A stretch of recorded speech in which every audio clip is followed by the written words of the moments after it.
میاں بیوی میں جھگڑا ہو گیا، ہو ہی جاتا ہے۔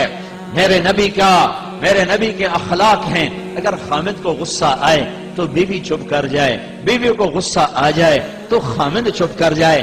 مرد ہونے کی غیرت نہ دکھائے کہ میں مرد ہوں، یہ دیکھے کہ اس عورت نے اس کی خاطر بچے جنے، پیٹ پھاڑ دیا، ماں چھوڑ دی، باپ چھوڑ دیا، بھائی چھوڑ دیے، بہنیں چھوڑ دی، ایک بول پہ اس کے گھر آ گئی اور ساری زندگی پرائے گھر گزار دی، اور آگے سسرال والوں کی مرضی اسے سولی پہ لٹکائیں یا محبت سے چلائیں۔ عام طور پر ہمارا معاشرہ، سسرالی معاشرہ بڑا ظالم معاشرہ ہے، آنے والی بچیوں کو تار تار کر کے رکھ دیتے ہیں۔ دوسری طرف سے بھی ظلم و ستم ہے، لیکن بہت کم ہے کہ کوئی بیوی کے عشق میں آ کر اپنے ماں باپ کو دھکا دے دے، لیکن یہ واقعات بہت تھوڑے ہیں۔ زیادہ واقعات یہ ہیں کہ سسرال والے لاتے تو بڑے لاڈ سے ہیں، پر پھر اس کی زندگی کو جہنم کی بھٹی بنا دیتے ہیں، کیونکہ نبوت والے اخلاق سیکھے ہوئے نہیں ہیں۔ میاں بیوی کی زندگی میں دخل مت دو، میاں بیوی کی زندگی میں دخل مت دو۔ میں ابھی ایک اپنے علاقے کے بڑے ذمہ دار ہیں، میں ان کے بچے کا نکاح پڑھانے گیا تو فرما رہے تھے کہ میں نے بچے کا گھر الگ بنا دیا ہے، اور میری بیوی نے مجھ سے کہا کہ اس کا گھر الگ بناؤ کہ کہیں ہم میاں بیوی اپنے بچے کی زندگی خراب نہ کر بیٹھیں۔ ہم تو گزار چکے ہیں، یہ دونوں اپنی زندگی گزاریں، کہیں ہماری دخل اندازی کی وجہ سے دونوں میاں بیوی کی زندگی خراب نہ ہو جائے۔ میں ان کو حیران ہو کے دیکھ رہا کہ کوئی دین کا علم نہیں ہے، لیکن بعضی شرافتیں ایسی ہوتی ہیں جو میرا رب فطرت میں ڈال دیتا ہے۔ بہت بڑے ذمہ دار ہیں، لیکن میں کہا میں قربان جاؤں تیرے اوپر میاں ظفر، تو نے کمال کر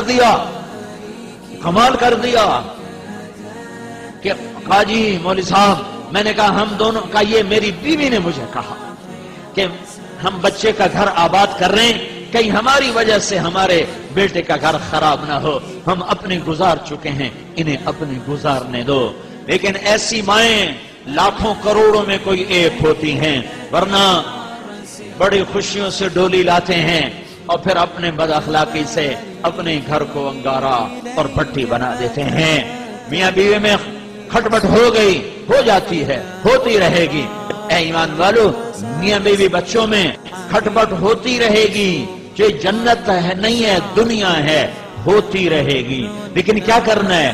مٹانا ہے، بڑھانا نہیں، مٹانا ہے، بڑھانا نہیں، روکنا ہے، اٹھانا نہیں ہے۔ کچھ لوگ ایسے بد فطرت ہوتے ہیں کہ وہ لڑکی والوں کو الگ ابھارتے ہیں، کچھ لڑکے والوں کو الگ ابھارتے ہیں، اور زندگیوں کو برباد کر کے پھر کہتے ہیں ویکھیا کیویں لڑایا۔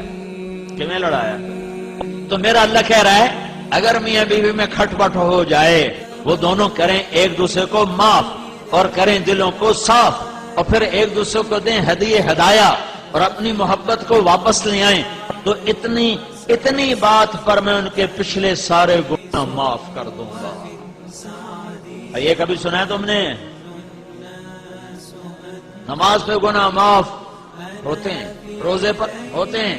یہ بھی سن لو کہ میرا اللہ تمہیں محبت کے ساتھ رہنا کتنا پسند کرتا ہے، کہ اگر میاں بیوی جھگڑ پڑیں پھر صلح کر لیں تو اللہ تعالیٰ دونوں کے پچھلے گناہ معاف فرما دیتا ہے۔ علماء نے فرمایا کوئی شخص یوں کہے انشاءاللہ میرا یہ پلاٹ مسجد کے نام پہ وقف، تو یہ وقف ہو گیا انشاءاللہ۔ اگر اللہ چاہے تو اللہ تو چاہتا ہے تم اللہ کے نام پہ دو، ٹھیک ہو گیا؟ گل سمجھ آئی؟ اب ایک آدمی کہتا ہے انشاءاللہ میری بیوی کو 3 طلاق، اگر اللہ چاہے تو میری بیوی کو 3 طلاق، تو علماء فرماتے ہیں یہ طلاق نہیں ہوگی، کیونکہ اللہ نہیں چاہتا تم بیویوں کو طلاق دو۔ اللہ ایک گھر کو کتنا بچانا چاہتا ہے۔ شیطان روزانہ کچہری لگاتا ہے، پھر اپنے شتروغن سے پوچھتا ہاں بھائی کی کر کے آئے ہو؟ ایک کہتا جی چوری کرائی، کا کچھ نہیں کیا۔ دوسرے کہتا جی نماز نہیں پڑھنے دی، کا کچھ نہیں کیا۔ کہا جی میں نے سود کھلا دی، کا کچھ نہیں کیا۔ کہا یہ میں نے جوئے کا اڈا چلایا تھا، کہا کچھ نہیں کیا. کہا یہ میں نے شراب کا اڈا چلایا تھا، کہا کچھ نہیں کیا. یہ سارے بڑے بڑے گناہ وہ کہتا نہیں کچھ نہیں کچھ نہیں کچھ نہیں. ایک پچھو بھیڑ تو کالڑا شیطان کھلوندا لنگوڑ وہاں جی میں میاں بیوی نو لڑایا ہے. کہا واہ واہ پترا کام تو کرتا پر میں نے میرے ہاں نہ اللہ کی. اس کو آگے بلاتا ہے، اسے گلے لگاتا ہے، کہتا تو ایتھے میرے نال باؤ میرے نال باؤ. کم وقت تو کم تا اے کرتا ہے تسی کڑا کم کرتا ہے. شرابی دی شراب دی جانتا ہے، بے نمازی دی غفلت دی جانتا ہے، سود خور دا سود دی ذات تائیں تے میاں بیوی دی لڑائی نسلاں تے خاندان. تباريكي إليك تلتمس وفي الأفراح حساسي حبيس ومن سعدي يظن الناس أني أنا في